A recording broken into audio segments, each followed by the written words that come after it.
नमस्कार, मैं हूं विनोद महला। आप देख रहे हैं दम।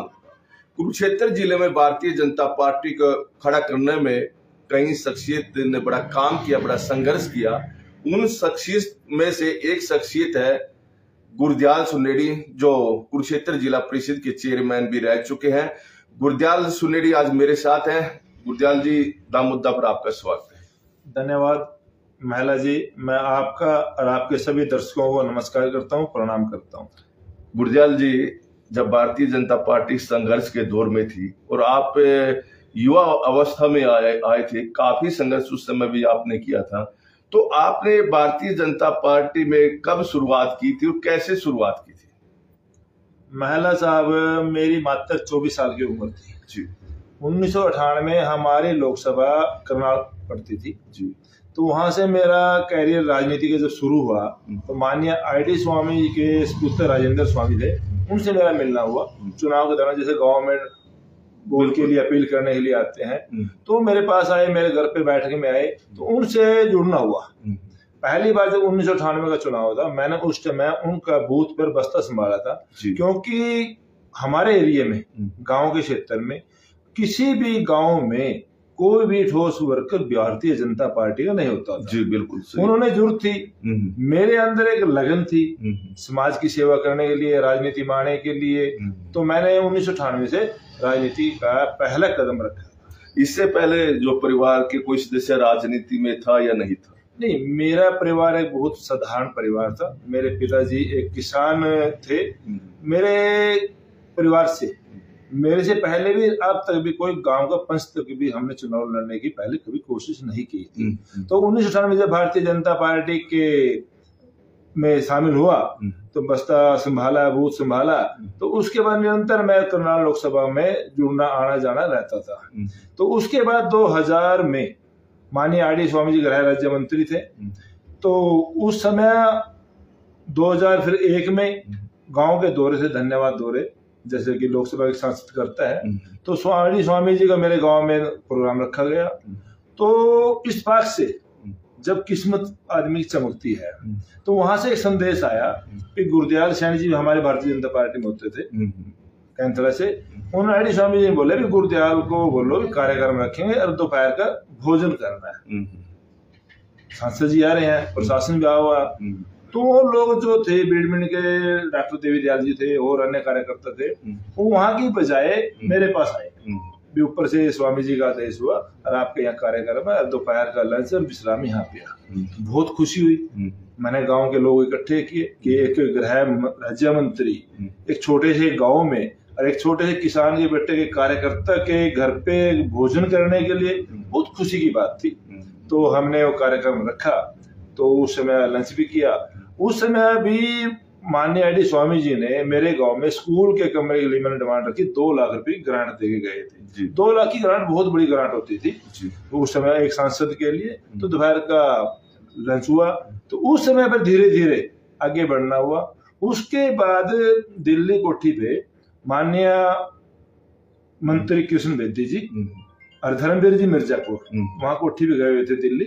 तो वहां से चर्चा हुई राजनीतिक विषय पर। माननीय बेदी जी उस टाइम युवा मोर्चे के जिलाध्यक्ष होते थे। तो वहां से बात हुई। ID स्वामी बोले कि हमारा एक कार्यकर्ता है गुरदयाल सुनेडी से, और उसको आप एडजस्ट कर लो युवा मोर्चे में कहीं भी, क्योंकि हमारी लोकसभा विधानसभा करनाल पड़ती थी। संगठन के हिसाब से हमारा जिला कुरुक्षेत्र जिला, हम करनाल में संगठन में कोई पद नहीं ले सकते थे।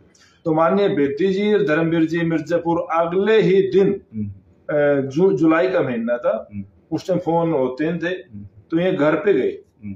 तो घर पे मैं मिला नहीं, मैं कुरुक्षेत्र आया था किसी काम से। तो उन्होंने फिर वहां घर से पूछा, मेरे पे मोबाइल होता था, एस्कोर्टल का मोबाइल जब शुरू में लिया था मैंने। तो उन्होंने कॉल की STD से, तो आगे फिर मेरे को ढूंढा। तो उस समय से माननीय कृष्ण बेदी जी ने मेरा बाजू पकड़ी और संगठन में अपने साथ जिला उपाध्यक्ष युवा मोर्चे की जिम्मेवारी दी। तो उस समय देखिए, भारतीय जनता पार्टी को गांव में ज्यादा लोग पसंद भी नहीं करते थे, कांग्रेस हो या फिर इंडियन नेशनल लोकदल हो। तो गांव के लोग या कोई रिश्तेदार भी कहते होंगे कि आप कहाँ शामिल हो रहे हैं भारतीय जनता पार्टी में, इसका तो कोई भविष्य भी नहीं है। महिला जी, हमने जो संघर्ष किया गाँव में लोगों, गांव में जब भी किसी के पास वोट के लिए कार्यक्रम के लिए जाते थे ना, पहले हम पे हंसते थे, मजाक करते थे, भाई छोरे तो कहाँ फंस गया यहाँ, ये तो शहरों की पार्टी है, गांव में कहाँ, मतलब कोई जानते नहीं था। भारतीय जनता पार्टी का नाम भी पता है, फूल के कहते थे, फूल वाली पार्टी। तो चलो हमने संघर्ष किया गांव में। मेरे जो आसपास के गांव है, इधर माने धर्मवीर मिर्जापुर थे, उधर मैं था, हमने कोई भी महिला साहब गांव नहीं छोड़ा जिसमें एक कार्यकर्ता को नहीं खड़ा किया हो। भले सुरेंद्र इसाकपुर हो, भले धर्मवीर खेड़ी हो, भले बीडमिंड से जसवंत हो, भले तिगरी से विक्रम हो, भले अथीरा से पालाराम हो, कोई भी गांव अपने एरिया का थोड़ेश्वर विधानसभा ऐसा नहीं था जहां हमने कार्यकर्ता को नहीं खड़ा किया। तो धीरे धीरे भारतीय जनता पार्टी एक छोटे से पेड़ से एक वृक्ष बनकर हमने। तो कभी बीच में आपका मन भी उबे होगा कि यार छोड़ दे पार्टी को, सत्ता में तो है नहीं, काम होते नहीं? महिला साहब, हमने सत्ता के सुख के लिए राजनीति शुरू ही नहीं की थी, क्योंकि हमने उस समय का दौर था जब पता नहीं था कि भारतीय जनता पार्टी सत्ता में आएगी, कभी नहीं सोचा था। मैं कृष्ण मानी बेटी जी, धर्मवीर जी, मानी चंद्रभान जी, फिर उसके बाद हमारे धूमन जी भी शामिल हो गए, हमारे बाद आए थे पार्टी में। तो उस समय हम मीटिंग होती थी, हमने खुद झंडे लगाने होते थे, खुद ही बैनर लगाने होते थे, खुद ही कार्यकर्ता को बुलाना होता था, और मीटिंग में 15-20 लोगों की मीटिंग करके हम मीटिंग को समापन करते थे। उसके बाद हम प्रेस नोट बनाते थे कलावती मार्केट, उसमें सुरेंद्र पेट्रोल पंप के सामने। तो मैं और माननीय कृष्ण बेटी जी पर प्रेस नोट हर ऑफिस में एक कॉपी देखे जाते थे। उस समय सत्ता का तो था ही नहीं भी हमारी सत्ता भी आएगी। ठीक है, हमने जुनून के साथ एक संगठन में काम करना है, और कोई भी आज तक भी 1998 से आज तक कभी मन में ऐसा हुआ ही नहीं कि हमें सत्ता का सुख नहीं मिला, हमें पार्टी के छोड़ेंगे, कभी नहीं ऐसा हुआ मन में। जब भारतीय जनता पार्टी 2014 में लोकसभा में जीती और फिर विधानसभा में जीती, तो क्या ख्याल आया था मन में? उस समय 2014 में भारतीय जनता पार्टी की जो सरकार बनी, बहुत खुशी की लहर थी गांव में भी, क्षेत्र में भी, क्योंकि 2014 से पहले मात्र 2 पार्टियों का राज रहे हरियाणा के अंदर, कांग्रेस और इनेलो। कांग्रेस चली गई, इनेलो आ गई, इनेलो चली गई, कांग्रेस आ गई। जब लोगों ने सोचा भी इसके बदले भी कुछ और अच्छा हो सकता है, तो 2014 में भारतीय जनता पार्टी को बहुत अच्छे बहुमत से सरकार बनाने का काम किया। और उस समय ऐसे शख्सियत, ऐसी महान मूर्ति को मुख्यमंत्री का चेहरा बनाया जिन्होंने हरियाणा की दिशा को ही चेंज कर दिया, माननीय मनोहर लाल जी को। माननीय मनोहर लाल जी एक ऐसे व्यक्तित्व, ईमानदार, साफ छवि, एक पारदर्शिता की नौकरी के नाम पे और पारदर्शिता के ऊपर गांव में विकास करने के नाम पे, गांव के अंदर मात्र महिला जी, आपने भी देखा, आप ग्रामीण क्षेत्र से हो, मात्र गांव की लाइट 2 घंटे से 4 घंटे गांव की लाइट आती थी। माननीय मनोहर लाल जी ने 2015 में गांव दयालपुर से 24 घंटे की लाइट का शुभारंभ किया था। तो ऐसा मुख्यमंत्री जिन्होंने एक हरियाणा प्रदेश को एक ऐसी दिशा दी कि शायद जिंदगी में आने वाली पीढ़ी भी, पिछली पीढ़ी भी याद करेगी। गुरजाल जी, अगर पुराने दिनों की बात करें, भारतीय जनता पार्टी का वो दौर हमने भी देखा है कि आप लोग मंदिर में बैठ के करते थे, या फिर उसके बाद धर्मशाला में भी बैठ के हुई है। और आज भारतीय जनता पार्टी का इतना बड़ा कार्यालय हो गया है कि पूरे हरियाणा में कांग्रेस के पार्टी के पास तो एक भी ऐसा कार्यालय नहीं, और भारतीय जनता पार्टी के हर जिले में भी कार्यालय बने हुए। महिला साहब, मैं पहले ही बता चुका हूँ कि जब हम 2000-2001 में संगठन में काम करते थे, सुरेंद्र पेट्रोल पंप के पास मंदिर है, शारदा मंदिर, उसमें हम 15 से 20 लोगों की मीटिंग जिले की होती थी। इसलिए मंदिर चुनते थे कि चाय की व्यवस्था भी मंदिर वाले करवा देंगे, या वैसी बात नहीं है, मतलब स्थान नहीं होता था, लोग हमें पसंद नहीं करते थे कि भारतीय जनता पार्टी, क्योंकि बाहुबली लोग थे पहले इनेलो में, कांग्रेस में। हमारा कार्यकर्ता बेचारा सा, शरीफ सा, गरीब सा, ईमानदार कार्यकर्ता होता था। चाय की तो चलो ऐसी बात नहीं है, अगर सभी सक्षम होते थे, तो एक जगह का मामला था, जगह नहीं थी। उसके बाद मंदिर के बाद फिर समाज के लोग आ गए, जैसे रोड समाज से मैं हो गया, धर्मवीर जी हो गए, जाट समाज से धूमन जी, किरमत जी हो गए। तो अन्य समाज के जो कार्यकर्ता ग्रामीण क्षेत्र से इसमें जुड़े, तो उन्होंने फिर थोड़ा सा प्रबंध धर्मशाला में करना शुरू कर दिया। मैं मानता हूँ धर्मशाला में चाय का प्रबंध धर्मशाला के लोग करते थे, क्योंकि था इतना सक्षम नहीं था कार्यकर्ता भारतीय जनता पार्टी का। सभी सिंपल परिवार से थे, कोई उनके परिवार से कोई बाप, कोई भाई, कोई एमएलए। अच्छा, एक बताओ बात, जब भी छत्तीसगढ़ में, मध्य प्रदेश में, राजस्थान या गुजरात की बात करें, वो भाजपा की सरकार आती थी, आप लोग लड्डू लेके जाते थे 2 किलो 1.5 किलो, मोती चौक को क्यों चुनते थे? बाकी भी लड्डू खाने वाले वहाँ आसपास वो मार्केट में लोग आते थे, इसलिए चुनते थे क्या, किस कारण से चुनते थे? उस समय महिला साहब हमें पता था, लोगों ने पता था कि हरियाणा में सरकार तो बनने वाली नहीं थी, आसपास भी नहीं थी। हमें खुशी कैसे पैदा करने, कैसे जाहिर करने की खुशी, अन्य प्रदेशों में हमारी सरकार बनती थी, चाहे गुजरात हो, राजस्थान हो, मध्य प्रदेश हो, यूपी हो, हिमाचल में भी हमारी सरकार बनती थी। एक टप्पू के तौर पे हरियाणा एक पेंडिंग था। जब वो अदर देशों में सरकार, प्रदेशों में सरकार बनती थी तो खुशी की लहर होती थी। तो वहां भीड़ के कारण, जैसे कार्यकर्ता हमारे पास कम होते थे, तो भी अगर 10 कार्यकर्ताओं में लड्डू बांटे तो नहीं अच्छा लगता है, फोटो तो अच्छी बन तो नहीं खैर, एक लोगों में मैसेज आए। चौक, सीकरी चौक जो है ना, एक कुरुक्षेत्र का, अब तो चलो बड़ा शहर हो गया, उसमें हब था। वहाँ के गांव से भी, शहर से भी, सेक्टरों से भी सभी लोग वहाँ मार्केट करने के लिए आते थे, ताकि मैसेज आए कि भारतीय जनता पार्टी की सरकार बनी। कोई इसके अलावा तो कोई ऐसी बात नहीं है कि लोग तो फिर भी इकट्ठे हो जाते थे, मगर मैसेज पहुंचाना होता था जन जन तक। अच्छा, बात करें जिला परिषद के चुनाव की, आपने जिला परिषद का चुनाव लड़ा है, मन में पहले ही ठान गया था कि जिला परिषद का चेयरमैन बनेंगे, या बस जिला परिषद के पार्षद बन गए और उसके बाद पार्टी ने कहा कि ठीक है आप कैंडिडेट बनिए? नहीं, पहले भी वैसे जब माननीय गणेशी लाल जी प्रदेश अध्यक्ष होते थे 2005 में, उस समय भी माननीय गणेशी लाल जी ने कोशिश की थी कि हर वार्ड में भारतीय जनता पार्टी का कार्यकर्ता चुनाव लड़े। तो धर्मवीर मिर्जापुर के घर पे मीटिंग हुई थी, तो उसमें मेरे को बुलाया गया था। तो मैंने गणेशी लाल जी को मना कर दिया था कि मैं चुनाव नहीं लड़ूंगा, क्योंकि ना वोट थी, ना सपोर्ट थी, ना कोई सिस्टम होता था उस समय। तो फिर माननीय गणेशी लाल जी ने बेटी जी को, धर्मवीर जी को आदेश किया कि हर वार्ड में चुनाव लड़ना है। तो 2-3 वार्डों में चुनाव लड़े। तो बेटी जी ने और धर्मवीर जी ने मेरे पे प्रेशर डाल दिया नॉमिनेशन से एक दिन पहले। तो उसमें मैंने चुनाव लड़ा, अच्छी वोट ली। तो मगर जब 2014 में, तो फिर माननीय कृष्ण बेदी जी ने भी, धर्मवीर जी ने भी, अन्य और लोगों ने भी किया कि आपने चुनाव लड़ना चाहिए। तो मेरा मकसद सिर्फ मात्र वार्ड का चुनाव लड़ना था, कि ना कि कोई चेयरमैन या वाइस चेयरमैन बनने का।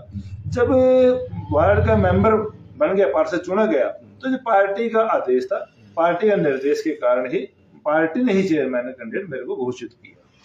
पार्टी ने घोषित किया। मेरी खुद की, मैं एक बात और बताता हूँ मैं आपको, भारतीय जनता पार्टी के अंदर किसी भी कार्यकर्ता की, किसी भी नेता की इच्छा के अनुसार कोई जिम्मेवारी, कोई पद नहीं मिलता। जो संगठन चाहता है उसी पद पे कार्यकर्ता को काम करने के सोच होती है और उसकी जरूरत भी होती है। गुरजाल जी, अक्सर चर्चा रहती है कि भारतीय जनता पार्टी तीसरी दफा हरियाणा के अंदर है, लेकिन जब चेयरमैन बनाने की बात आती है या फिर चेयरपर्सन बनाने की बात आती है, कि खासतौर पर जिला परिषद की, चर्चा आम लोगों में यही है कि चेयरमैन या चेयरपर्सन पार्षदों को मोटे पैसे देकर बनता है। इसमें कितनी सच्चाई है? नहीं, इसमें कोई सच्चाई नहीं, ये सरेआम झूठ है, गलत है। पार्षद तो पार्टी के कार्यकर्ता बनाते हैं, पार्टी के कार्यकर्ता जो होते हैं। नहीं, जब चेयरमैन बनना, चेयरमैन बनने के लिए जब मेंबर बन जाते हैं, पार्टी के समर्थित कार्यकर्ता होते हैं, सोच के भी होते हैं। तो जब पार्टी आदेश करती है तो हम उनके पास जाते जरूर हैं कि देखो भी हमारे माले 8 मेंबर चाहिए, मेंबर हमारे भारतीय जनता पार्टी के 5 है, तो 2-3 को हम बाय रिक्वेस्ट विकास के नाम पे, पार्टी के नाम पे, प्रदेश के नाम पे, देश के नाम से अपनी तरफ उसको समर्थन लेते हैं। तो पैसे वाला तो मेरे हिसाब से, मैं भी चेयरमैन है, मेरे सामने कोई ऐसी बात आई नहीं कि लोग पता नहीं कैसे करते हैं। लोग तो चर्चा करते हैं, नहीं, गलत, झूठ है, ये चर्चा नहीं है। अच्छा, दूसरी बात, ईमानदारी से, पारदर्शिता से काम भारतीय जनता। दूसरी बात ये है कि ये भी चर्चा है कि जिला परिषद के चेयरमैन बनाने में पूर्व राज्य मंत्री सुभाष सुधा की बड़ी भूमिका रही थी आपको बनाने में, क्या सच्चाई है? नहीं, भारतीय जनता पार्टी के माननीय सुभाष सुधा जी, माननीय पूर्व विधायक पवन सैनी जी, माननीय मंत्री कृष्ण बेदी जी, भाई धर्मवीर मिर्जापुर उस टाइम जिलाध्यक्ष होते थे। सभी की भूमिका रही, किसी एक व्यक्ति की भूमिका नहीं थी, एक संगठन की भूमिका। एक जब संगठन एक होता है तो सबकी भूमिका होती है। कि कोई कहता है कि मैंने व्यक्ति ने खुद उसको कुछ बनाया, ये उसकी भूल है। ये ऐसा संभव नहीं है, ना ऐसा हुआ। एक संगठन की सोच थी, संगठन ने ही मेरा नाम रखा और संगठन ने ही चेयरमैन बनाने में बड़ी भूमिका निभाई। गुरजाल जी, एक चर्चा और रहती है कि पूर्व राज्य मंत्री सुभाष सुधा की और आपकी बड़ी बनती थी, बड़े अच्छे नजदीकी मित्र थे, और खैर मैंने पहले ही पूछ लिया है कि वो भी चाहते थे कि आप चेयरमैन बने, लेकिन ऐसा क्या हुआ कि कुछ महीनों के बाद आप लोग इकट्ठे नहीं दिखाई दिए? महिला साहब, जब 2014 का चुनाव था जी, सुभाष सुधा जी उस समय उस टिकट से पहले कांग्रेस समर्थित थे।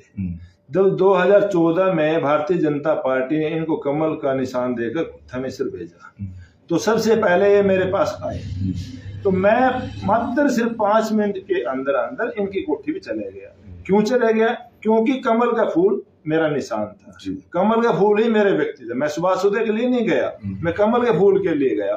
तो मैंने 2014 में, ठीक है, हमारे कार्यकर्ता काफी नाराज थे, उन्होंने मेरे से नाराजगी जाहिर की भी आपने जाना नहीं चाहिए था। मेरा मानना है कि पार्टी से बाहर होकर मैं कभी जिंदगी में ना काम किया ना काम करूंगा। तो 2014 में सुबह 6 बजे से लेकर रात के 12 बजे तक पार्टी के लिए काम किया। मैं कहता सुभाष सुधा नहीं, मैंने भारतीय जनता पार्टी के लिए काम किया। अपना घोड़ा, अपना गाड़ी, अपने समर्थक साथ लेके चलता था। मगर उस सब के बाद मेरा भारतीय जिला परिषद का चुनाव हो गया। उसके बाद 1 साल के बाद जब कोई बराबर में खड़ा हो जाता है ना, नेता बन जाता है, कार्यकर्ता बन जाता है, तो राजनीति की एक सोच है छोटी, उसको दर्द होना शुरू हो जाता है, पेन होना शुरू हो जाता है, कभी मेरे से आगे न चले जाए। जब तक किस्मत में जो लिखा होगा वो मिलेगा, ना किसी गिराने से कोई गिरता, ना किसी चढ़ाने से कोई चढ़ता राजनीति के अंदर। तो सुधा जी के मन में पता नहीं क्या बात आई होगी, तो मन मुटाव हो गया। तो ठीक है, वैर भी नहीं तो प्यार भी नहीं है, तो हम ज्यादा। चर्चा ये भी है कि गुरजाल सुनेडी के ऊपर प्रेशर डालना शुरू कर दिया था कि ग्रांट मेरे कहने से बांटनी है, तो इसमें कितनी सच्चाई है? नहीं, ठीक बात आई है कहीं ना कहीं। जैसे कि आपको मैं बताना चाहता हूँ आपके चैनल से, बारणा गांव में जो कार्यक्रम रखा था, तो बारणा गांव में माननीय जिलाध्यक्ष भी थे, ब्लॉक समिति के चेयरमैन भी थे, अन्य सभी कार्यकर्ता थे। वहां से जहां से मन में उनके फर्क आया भी बारणा गांव में क्यों कार्यक्रम किया गया, क्यों इतनी बड़ी ग्रांट दी गई, उससे थोड़ा सा मन में मुटाव होता है। कोई बात नहीं, हमारे पार्टी का नेता है, हमारी पार्टी से है, कोई ऐसी बात नहीं है। तो उसके बाद भी आपको मनाने का भी प्रयास किया कि देखिए जो हो गया तो उसे भूल जाइए, अब आप मेरे साथ आइए। चुनाव भी कई हुए उसके बाद? नहीं, मेरे पास नहीं कोई बात नहीं आई उसके बाद ना चुनाव में। अब की बार तो चुनाव में बात तो भी नहीं की, पिछले चुनाव में 2019 में भी मेरे से कोई बात नहीं की। हम तो फिर भी ईमानदारी से भारतीय जनता पार्टी के लिए डटे रहे और भारतीय जनता पार्टी के लिए काम किया। जिला परिषद के आप चेयरमैन रहे, बहुत सारे विकास कार्य आपने कराए, इसमें कोई दो राय भी नहीं है, और अवार्ड भी मिला था आपको। तो अवार्ड कैसे मिला और किन कामों के लिए मिला था? जिला परिषद के अंदर जब से जिला परिषद का गठन हुआ, पहली बार एक ऐसी जिला परिषद थी कि 394 पंचायतों में से 280 पंचायत के अंदर हमने ग्रांट देने का काम किया। 280 में से लगभग 220 गांव के अंदर मैंने खुद जाने का काम किया। किसी का धर्मशाला का है, ऐसी चौपाल का है, गली का है, चाहे रेस्क्यू सेंटर का हो, चाहे सब हेल्थ सेंटर का हो, चाहे जिम का हो, तो उसके कारण हमने पौधारोपण का काम किया। एक फार्म आता है जो अवार्ड के लिए, तो उसमें सारे जो चुन के काम होते हैं, वो सारे रिकॉर्ड के अनुसार उसमें फार्म में अप्लाई करने होते हैं। जिसका सबसे अच्छा काम होगा, जिसके सबसे अच्छे ग्रांट लगी होंगे, स्वच्छता का होगा, पौधारोपण का होगा, उसके हिसाब से फार्म भर के जो ऊपर जाता है, उसमें जो परफॉर्मेंस फर्स्ट आएगा उसको अवार्ड मिलता है। और माननीय मोदी जी के आशीर्वाद से, मनोहर लाल जी के प्रयास से हमने वो अवार्ड भी जीता और 50 लाख रुपए का प्रधानमंत्री अवार्ड भी हमने मिला, जो गाँव के विकास के लिए पैसा लगाया। इतना बेहतर काम किया और आपको अवार्ड भी मिला है। लेकिन जब ये बीते चुनाव हुए जिला परिषद के, तो गुरजाल सुनेडी ने इच्छा ही जाहिर नहीं की चुनाव लड़ने की, ऐसा क्या हुआ था? नहीं, संगठन ने बात की थी, मैंने ही मना किया था कि अब की बार मेरा स्वास्थ्य उस समय सही नहीं था, तो मैंने स्वास्थ्य का कारण चुनाव लड़ने से ही मना किया था कि मैं अब की बार चुनाव नहीं लड़ूंगा। जैसे गुरजाल जी, आप लोग कोई 20 साल से, कोई 25 साल से, कोई 30 साल से भारतीय जनता पार्टी से राजनीति शुरू की है, कभी मन में ऐसी टीस भी बनती है कि देखिए लोग कांग्रेस से आए और भारतीय जनता पार्टी पर कब्जा कर बैठे। मैं पूरे हरियाणा की बात कर रहा हूँ। बहुत सारे नेता आए हैं दूसरी पार्टी से, कांग्रेस से, इनेलो से, और उन्होंने अपनी टीम खड़ी कर ली। और जो भारतीय जनता पार्टी का पुराना कार्यकर्ता है वो बड़ा उपेक्षित महसूस करता है कि देखिए अब हमारी तो पूछ नहीं हो रही। जो सच्चा भारतीय जनता पार्टी का कार्यकर्ता होगा ना, उसके मन में कभी भी टीस नहीं आएगी कि मेरे को चेयरमैन बनना चाहिए, मेरे को टिकट मिलना चाहिए। वो एक मात्र, चाहे हमारा मंत्री हो, चाहे हमारा मुख्यमंत्री हो, चाहे हमारा जिला पार्षद हो, चाहे मंडल का अध्यक्ष हो, मात्र कार्यकर्ता के रूप में वो पार्टी के लिए काम करता है। कही रही बात आपकी कि दूसरे दलों से आकर, देखो परिवार को बड़ा करने के लिए हमने कहीं ना कहीं समझौता करना पड़ेगा। तो एक परिवार को हम सोचे कि जो भारतीय जनता पार्टी के पुराने कार्यकर्ता है भी हम उनसे सरकार चलाएंगे, उनसे संगठन को चलाएंगे, असंभव है। ऐसा नहीं होता, क्योंकि बाहर से लोग लेने पड़ेंगे, तभी एक हवा बनती है, तभी एक परिवार बढ़ता है। ठीक है, नहीं बहुत सारे जो कार्यकर्ता है, तो जो बाहर से आए हुए लोग हैं, तो पुराने कार्यकर्ताओं को तो काम होने चाहिए ना। नहीं, काम तो मेरे हिसाब से महिला जी किसी के नहीं रुक रहे, हर कार्यकर्ता मान सम्मान है। मान ले हमारा भारतीय जनता पार्टी का संगठन का इतना बड़ा स्वरूप है कि पन्ना प्रमुख से लेकर राष्ट्रीय अध्यक्ष तक इतने कार्यकर्ताओं को एडजस्ट किया जाता है। आप दूसरी पार्टी में देख लो, मात्र एक प्रदेश अध्यक्ष घूम रहा है, पूर्व मुख्यमंत्री साहब, दूसरों का संगठन कोई जिले का नहीं है, कोई प्रदेश में कोई कार्यकारिणी नहीं है, मंडल तो बहुत दूर की बात है, पन्ना तो उनको सोच नहीं सकते।